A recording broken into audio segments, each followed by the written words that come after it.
திரும்பவும் சொல்கிறேங்க, முருகர் அபிஷேகம் பேசுகிற முடிச்சுட்டு தெய்வம். சாமி வந்து நீங்கள் அலங்காரம் முருகர்கிட்ட பண்ணிட்டு பேசணும், கேட்கணும், சண்டை போடணும், உரிமையாக பூ கேட்கணும். பார்த்தீங்கன்னா நீங்கள் வந்து முருகருக்கு அவர் வேலுக்கு 1% வைக்கும்போது ஒரே 4 ஒரு டைம் பர்சன்ட் கீழே உண்மையான பக்தி விழுந்து நீங்கள் தான் எடுத்து முருகர் வச்சேன். கொடுத்துருக்கீங்க. எப்பவுமே அவர் முருகருக்கு பூ 99% இந்த இந்த மாதிரி தான் ஜென்மம் நடக்கும். இல்லாமல் நீ எத்தனை ஜென்மம் முருகர் எடுத்தாலும் வந்து நம்ம முருகர் கூட உங்களை இருக்கார் தொடர்ந்து வழிநடத்தி அப்படிங்கிறதுக்கு காப்பாற்றி கொண்டு இதுதான் போயிட்டே வந்து இருப்பார். சாட்சி.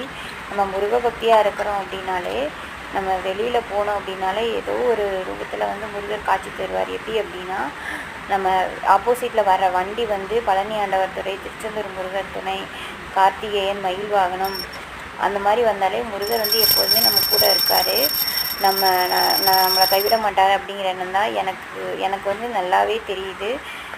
கிட்டத்தட்ட இந்த 1 மாதமாகவே நான் வெளியே வண்டியில் போனனாலே 5 வண்டியிலேருந்து 10 வண்டி அந்த மாதிரி நான் பார்த்துருவேன். ஆனால் கண்டிப்பாக வந்து கடவுள் சோதிப்பார், நான் கைவிட மாட்டார்.